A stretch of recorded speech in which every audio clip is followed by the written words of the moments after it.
पुरीला गेलो अनुष्ठानला. पर्णकुटी होती आपली पाष्टाची. तिथं आमचे परमपूज्य सेवागिरी बाबा राहतात. बाबाजींचा आवडत आश्रम शिवपुरी. म्हणाले बाबाजी इथंच फलार वगैरे बनत. तिथं पूजायला बसलो. वरून ते सगळं पाचट जप चालू आणि असा हात घातला खाली. नेमकंच आमच्या सावरगावचे वामन गुरुजीने एक मोबाईल त्यांना हिरो होंडावर फ्री होता रिलायन्सचा, ते दिला. तर वेळ किती झाला तसं मोबाईल गेला बाजूला, विंचूत चिटकून आला. असं बोटाला पकडला त्याने पॅक असं झटाकला पडला. तो मुंगी चावेल एवढाच फक्त त्रास झाला, नाहीतर विंचू चावल्यानंतर काय आनंद होतो ना, किती त्रास होतो सगळ्याला माहिती आहे. पण म्हटलं हा महिमा कसा आहे, कशाचा आहे? नर्मदा मैयाच्या मंत्राचा उपासनेचा.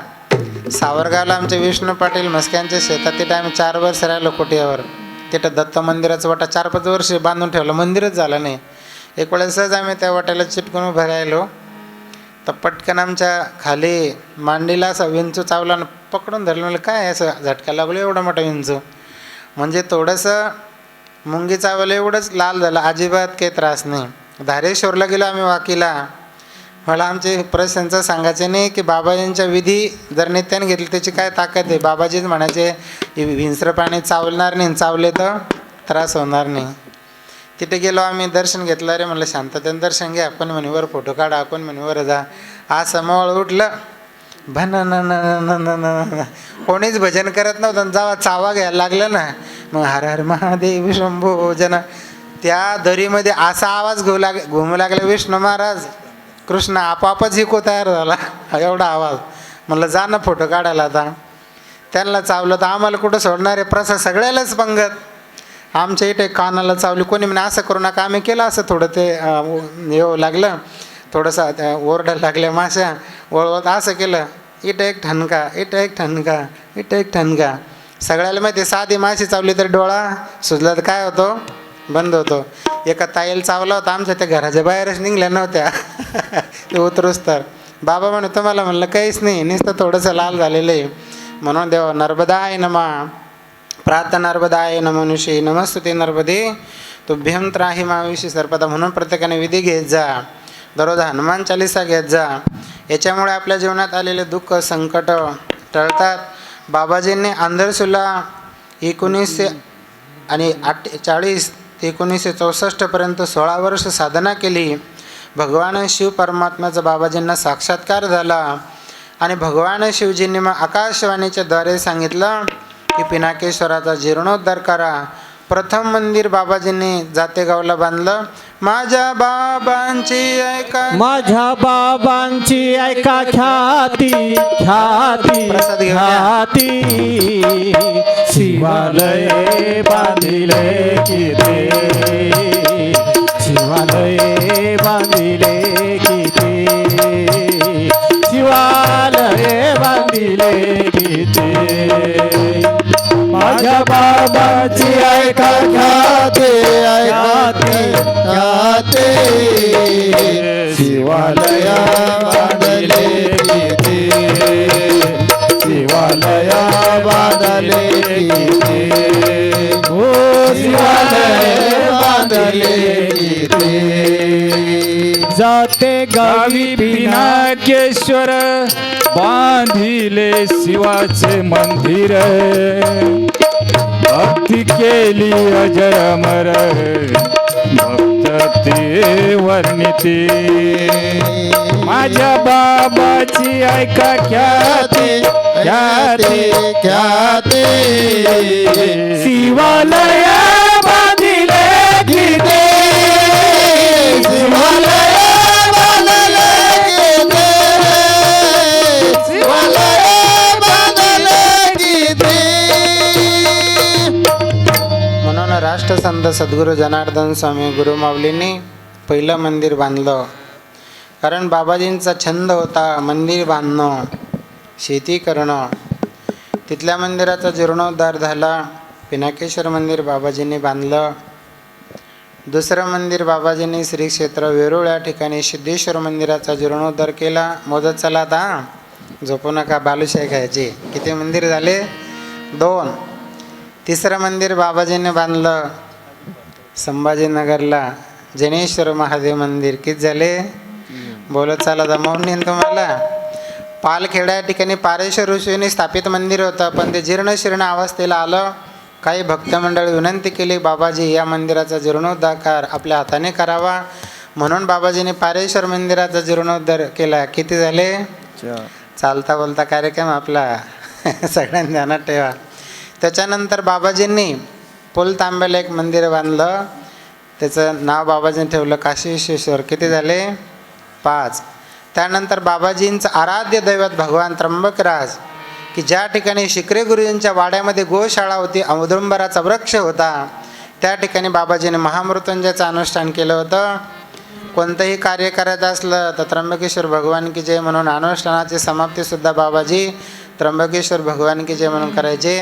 म्हणून बाबाजी म्हणायचे, त्र्यंबकराज माझं हृदय आहे. त्या ठिकाणी मंदिर स्थापित केलं. त्रिवार वंदन तुम्हाव स्वामी, त्रिवार वंदन, त्रिवार वंदन तुम्हाव स्वामी, त्रिवार वंदन तुम्हा, त्रिवार वंदन तुम्हाव स्वामी, त्रिवार वंदन तुम्हा, त्रिवार वंदन तुम्हाव स्वामी, त्रिवार वंदन तुम्हा.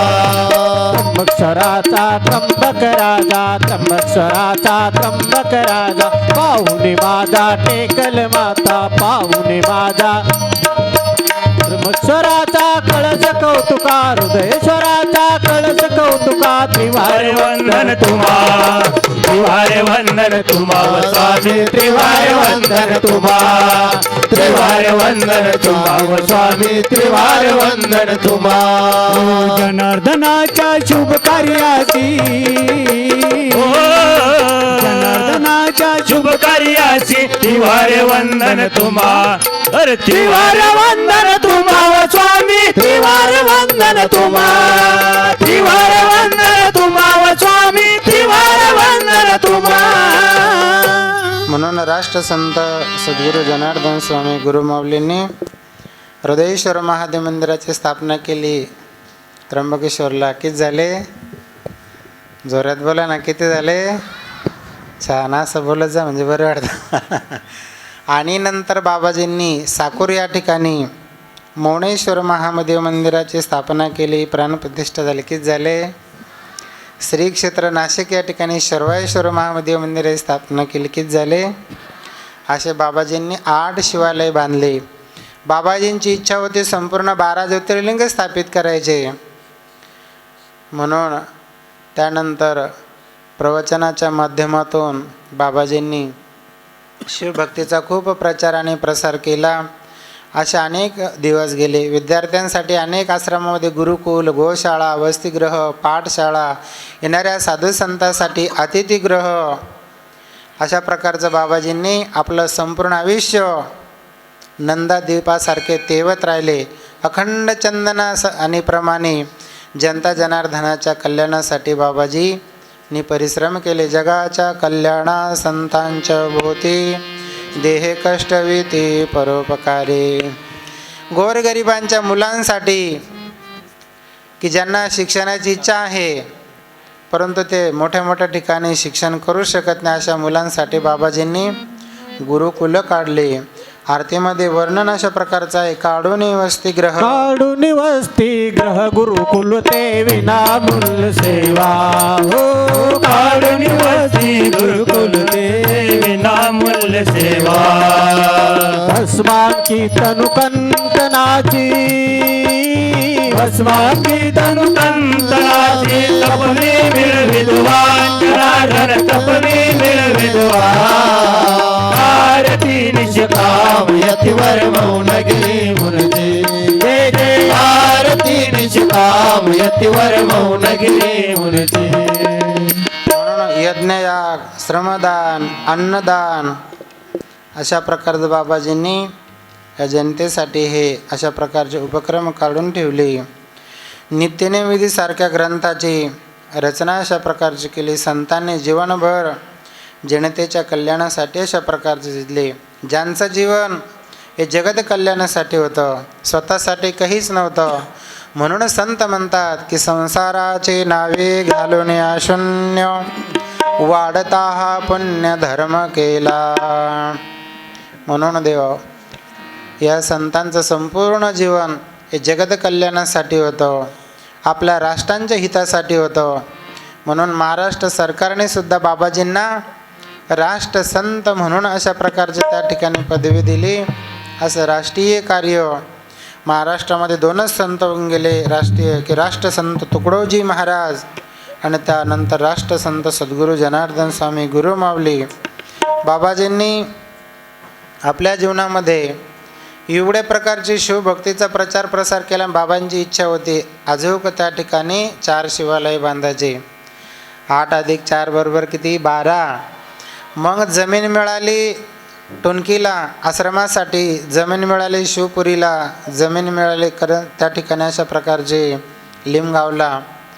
बाबाजीने ओंकारेश्वरून शिवलिंगसुद्धा आणून ठेवले. परत आश्रमासाठी जमीन मिळाली कोपरगावला. भूमिपूजनसुद्धा म्हणतात बाबाजींनी करून ठेवलं. आणि ते मंदिरं बाबाजीच्या पश्चात पूर्ण झाले. कोपरगावला काशी विश्वनाथ, बाजूला शिवपुरीला नर्मदेश्वर महादेव मंदिर, बाजूला टुनकीला अमृतेश्वर महादेव मंदिर आणि लिमगावला रुद्राश्वर महादेव मंदिर. बाबाजींच्या कृपेने सहज प्रवचन श्रवण करण्यात आले होतं की महापुरुषाच्या हाताने स्थापित पिंडीला ज्योतिर्लिंगासारखं महत्त्व आणि असतं. म्हणून आम्हाला तेच वेळ लागलं की प्रत्येक बाबाजींच्या मंदिराला अनुष्ठान करू. मग सुरुवात केली जातेगाव सगळे 12 मंदिरावर. हे 3 मंदिरं नंतर झाले, कारण एवढे 8 मंदिरावर अनुष्ठान करता करता 5-6 वर्ष गेले. बाबाजींनी परत प्रेरणा दिली की आमच्या ज्योतिर्लिंगावर अनुष्ठान करण्याची इच्छा होती. म्हणून आधी महाराष्ट्रातले केले थोडे थोडे जवळजवळचे, कारण वर्षभरात 1 रुपया 2 रुपये 50 पैसे तर वर्षभरात 4,000 दक्षिणा मिळायची. तर औंढा नागनाथला जायचं म्हणल्यावर 180 किलोमीटर औंढा नागनाथ आहे, डिझेल किती लागेल. पण एक ज्योतिर्लिंग केलं. कृष्ण हळूहळू कृष्ण होता आमचं इथं. हे काय हे आश्रम होण्यापूर्वी सुरुवात केली होती आम्ही. मला वाटतं 1-2 ज्योतिर्लिंग आमचे दिलीप महाराज होते, औंढा नागनाथला होते, परळी वैद्यनाथला, बाजूला त्र्यंबकेश्वरला. सुरुवातीला गाडीही नव्हती तेव्हापासून सुरू केलं आम्ही 2 व्हीलरवर अनुष्ठान केले. की कोपरगावला सुद्धा त्र्यंबकेश्वरला गेलं तर आम्ही त्रास झाला, आम्हाला थोडंसं ॲडमिट व्हावं लागले. काय म्हणे डॉक्टर म्हणे तुम्हाला हे गाडी खूप चालली आदळल्यामुळं थोडासा त्रास झाला, रक्त घटलं. म्हणून बाबांच्या कृपेनं आणि सर्व ज्योतिर्लिंगावर त्या ठिकाणी आता अनुष्ठानं होत आले. 11 ज्योतिर्लिंग एकच राहिले फक्त आता केदारनाथ बाबाजी करून घेतील. परमश्रद्धे सर्व माधुगिरी बाबांच्याच कृपा आशीर्वादांनी झालं. म्हणून बाबाजींनी संपूर्ण जनता जनार्दनाच्या कल्याणासाठी याचा अवतार होता. जगाच्या कल्याणा संतांच्या भूती, जगाच्या कल्याणा संताच्या भोवती. जनार्दन स्वामी जैसे संताले जगती, जनार्दन स्वामी जैसे संताले जगती. मूर्ती हो मूर्ती मौनगिरी मुनीची, मूर्ती हो मूर्ती मौनगिरी मूर्ती. बघता मुख मनी वाट शांती. ओम नमः शिवाय, ओम नमः शिवाय, ओम नमः शिवाय. म्हणून बाबाजींनी आपलं संपूर्ण आयुष्य जनार्दनाच्या कल्याणासाठी व्यतीत केलं. थोडीशी बाबाजींची तब्येत घालवली. नंतर बाबांना माऊली हॉस्पिटलमध्ये ॲडमिट केलं. बाबाजींनी सांगितलं की मला आता माधवबाबांच्या आश्रमामध्ये घेऊन चला. म्हणून बाबाजींना श्री क्षेत्र नाशिक या ठिकाणी आणि त्या आश्रमात आणलं. बाबाजी म्हणाले आता माझं आसन खाली घ्या. आणि त्या ठिकाणी पूर्व पश्चिम जे आसन होतं ते उत्तर दक्षिण अशा प्रकारचं आणि केलं. बाबाजी म्हणाले की मी त्या लोकांना भक्तांना सांगायचे. बाबाजी ते जे लोक होते म्हणाले शिवदूत त्यांना मी 2 वेळेला परत पाठवलं, कारण संतांचा अधिकार तेवढा असतो. काळाची माथा नाही का, संत काळावर सुद्धा अशा प्रकारचं त्या ठिकाणी मात करू शकतात. काळावर सुद्धा त्यांचा विजय अशा प्रकारचा असतो. काळांची माथा ठेवीला पाय अशा प्रकारचं वर्णन आहे. मग बाबाजी म्हणाले त्यात आणि ऐकत नाही. म्हणून त्या ठिकाणी सकाळी आणि ब्रह्ममुहूर्तावर दिनांक 10/12/1990 या दिवशी मार्गशीर्ष आणि प्रदोष 10 डिसेंबर 1989ला बाबाजींनी त्या भगवान परमात्म्याचं ध्यान केलं. आणि जी आपली प्राणज्योत होती ती शिवप्रभूमध्ये विलीन अशा प्रकारची केली. सर्व भक्तांनी अशा प्रकारचा सोडून या भक्तांना बाबाजी चालले शिव लोकात. सोडून या भक्तांना बाबाजी चालले शिव लोकात. सोडून या भक्तांना बाबाजी चालले शिव लोकात. सोडून या भक्तांना बाबाजी चालले शिव लोकात. आश्रमात गर्दी झाली दाट, गुरुवचने फुटली बाट. लावा कामाला हात बाबाजी चालले शिव लोकात. सोडून या भक्तांना बाबाजी चालले शिव लोकात. सोडून या भक्तांना बाबाजी चालले शिव लोकात. जातानी मार्ग सांगितला खुला, नित्यनेम सोडू नका मला. मी येईन पुन्हा उतारात बाबाजी चालले शिव लोकात. सोडून या भक्तांना बाबाजी चालले शिव लोकात. सोडून या भक्तांना बाबाजी चालले शिव लोकात. आकाशवाणीच्या माध्यमातून सर्व भक्तांना त्या ठिकाणी कळालं की बाबाजींचं महानिर्वाण झालं. म्हणूनच सर्व बाबाजींच्या अंतिम दर्शन आले की नेहमी भक्त बोलायचे. आणि मग ते भक्त अशा प्रकारचे म्हणू लागले की बोला ना मौन गिर एकच निघेतो सूर सूर. अशा प्रकारचं भजनामध्ये वर्णन आहे. गेला महामुनी जगाचा, अश्रूने दाटे पुरे. बोला न मौनगिरी एकच निघे तो सूर सूर. गेला महामुनी जगाचा, अश्रूने दाटे पुरे. गेला महामुनी जगाचा अश्रूने दाट पोर. सूर्याचे तेज लोपले जाऊन मेघाडे. सूर्याचे तेज लोपले जाऊन मेघाडे. दिन सुरित दिन भासला तो दिन अंधार. दिन सुरित दिन भासला दिन अंधार. गेला महामुनी जगाचा, अश्रूने दाटे पूर. गेला महामुनी जगाचा अश्रूने दाट पोर. बोला न मौनगिरी, बोला न मौनगिरी. एकच निघे तो सूर सूर सूर. गेला महामुनी जगाचा अश्रूने दाट पोर. म्हणून त्या ठिकाणी सर्व भक्तांनी दर्शन घेतलं. बाबाजींचं पार्थिव देहाची मिरवणूक काढत काढत श्री क्षेत्र कोपरगाव या ठिकाणी आणण्यात आलं. असं म्हणतात की 4 लाख भाविकांनी उपस्थिती त्यावेळेला होती ज्यावेळेला बाबांची समाधी दिली.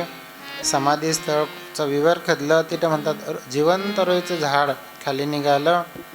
म्हणून अशी श्रद्धा भाविकांची होती. एवढे 4 लाख भाविकांच्या आणि डोळ्यामधून अशा प्रकारचे त्या ठिकाणी अश्रू आले.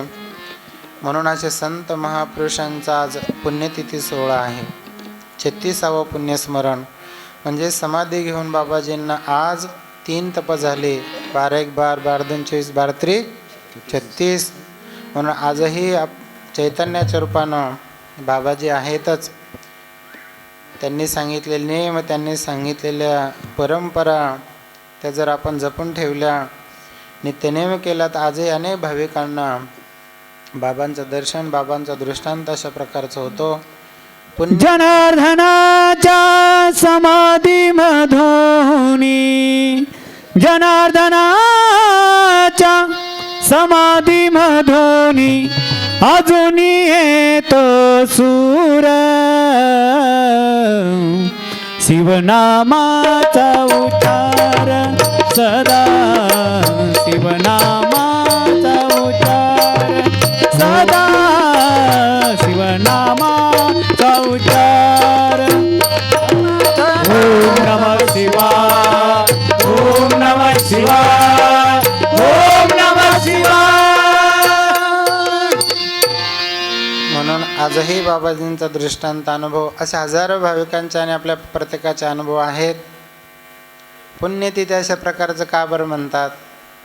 तिथी दररोज असतात ना, प्रतिपदा, द्वितीया, तृतीया, चतुर्थी. परंतु आजच्या तिथीलाच का आपण पुण्यतिथी म्हणतो? राष्ट्रसंत सद्गुरू जनार्दन स्वामी गुरुमाऊली पुण्यतिथी. ज्या दिवशी, ज्या तिथीला संत महापुरुषांनी भगवत स्मरण करत, ज्या तिथीला आपला शेवटचा श्वास या भूतलावर घेतला, त्या तिथीला सुद्धा तिथी न ठेवता त्या तिथीला सुद्धा पुण्यवान करून टाकतात, म्हणून तिला पुण्यतिथी असे म्हणतात. म्हणून अशा संतांचं किती चरित्र आपण वर्णन करावं. तुकोबराय म्हणतात, तुम्ही संत माय बाप कृपावंत, कायमी पतित कीर्तिवानो, अवतार तुम्हा धराया कारण, उद्धाराव्या जड जीव. त्यांचं येणं कशासाठी असतं? वाढाव्या सूक्त भक्तिभाव धर्म, कुळाचार नाम विठोबाचे. तुका म्हणे गुण चंदनाचे अंगी, तैसे तुम्ही जगी संत जन. ज्यांना पूर्ण चरित्र ऐकायचं असेल, यथोचित ऐकायचं असेल तर पारायण करावं. 31 अध्यायचं ओवी रूपामध्ये कैलासवासी शिंदे नानांनी बाबांचं चरित्र लिहिलेले. किती अध्यायामध्ये? 21. गजानन बाबांचं चरित्र सुद्धा 21 अध्यायाचे. कोपरगावला कोण कोण गेलं वर हात करा, पटकन करा हात खाली. काही नाही केले नाही म्हणा, वेळ झाला म्हणून करा पटकन खाली. बाबाजींच्या मंदिराला किती कळस आहे बरं? कोण सांगतं? बाबाजींच्या समाधी मंदिराला सुद्धा 21 कळस आहे. किती कळस आहे? 21 कळस. म्हणून वेळ असेल तर बाबांचं चरित्र वाचा. शिवभक्त परायण भाऊ पाटील यांनी मराठीत लिहिलेले सरळ अवतरले जगी जनार्दन, ते वाचा. आणि एवढं पारायण करायचं वाचत जेव्हा येत असेल तर परमपूज्य संतोषगिरी बाबांनी यूट्यूबला टाकलेले 7-8 भाग ते ऐका. संतांचं चरित्र ऐकल्यानंतर देव आपल्याला पुण्य प्राप्त होतं. म्हणून माऊली म्हणतात, तेही प्राणा परोते आवडते मज निरुते, जे भक्त चरित्रा ते प्रशंसते. म्हणून बाबाजींच्या या 36व्या पुण्यस्मरणाच्या निमित्तानं थोडक्यामध्ये उड्या मारत मारत कळेना आपण बाबाजींचं चरित्राचा भाग त्या ठिकाणी बघितला. सर्व भाविकांना सूचना, 23 जानेवारी ते 30 जानेवारी आपलं भव्य जपानुष्ठान सोहळा आहे.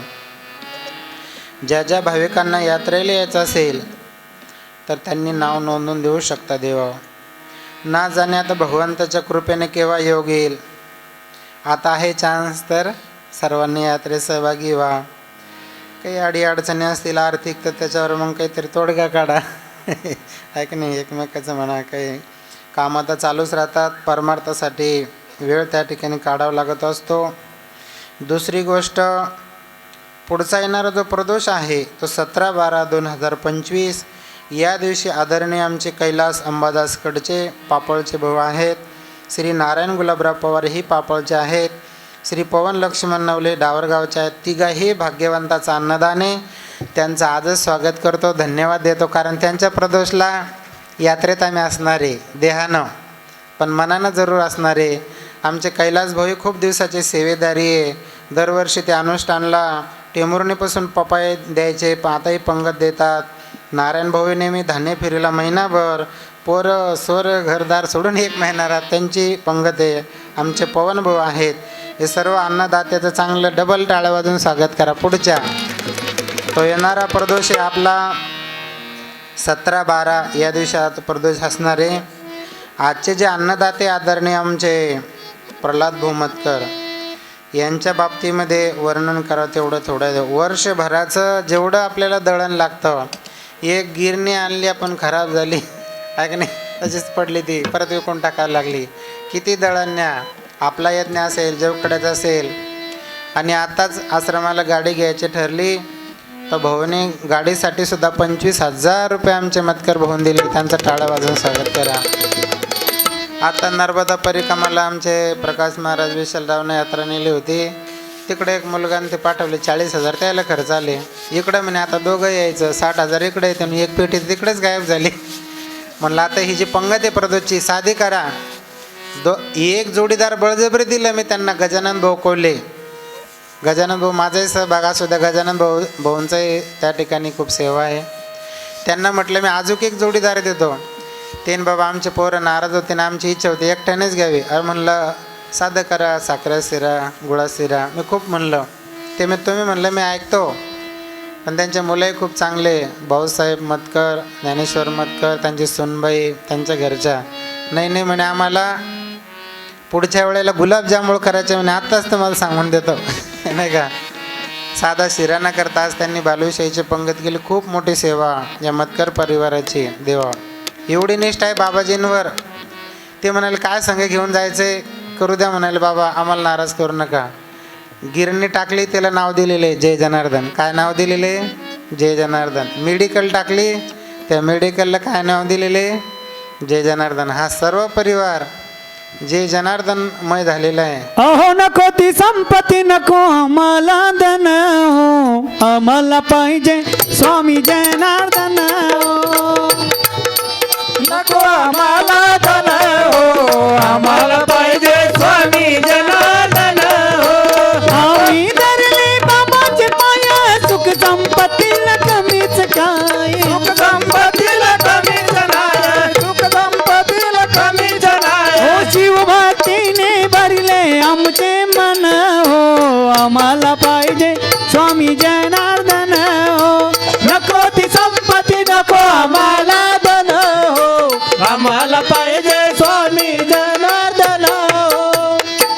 अशा भजनाचं चरण मला या परिवारामध्ये आणि जीवन जगताना दिसलं. तसं आपल्या सर्वांचाच खूप त्याग आहे, सेवा आहे.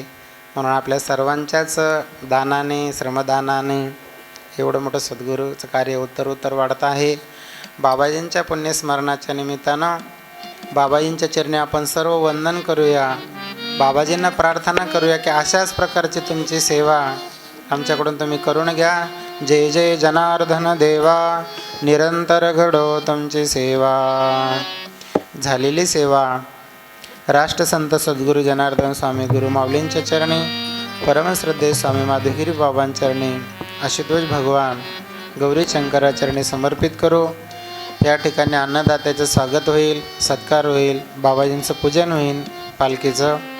त्यानंतर भजनी मंडळाचा सत्कार होईल, आरती होईल, लगेच प्रसाद घ्यायचा आहे. आदरणीय शिवाजी महाराज हे आपल्याला काही सूचना देतील. जय जनार्दन. थोडे 5 मिनटं बसा. नारायण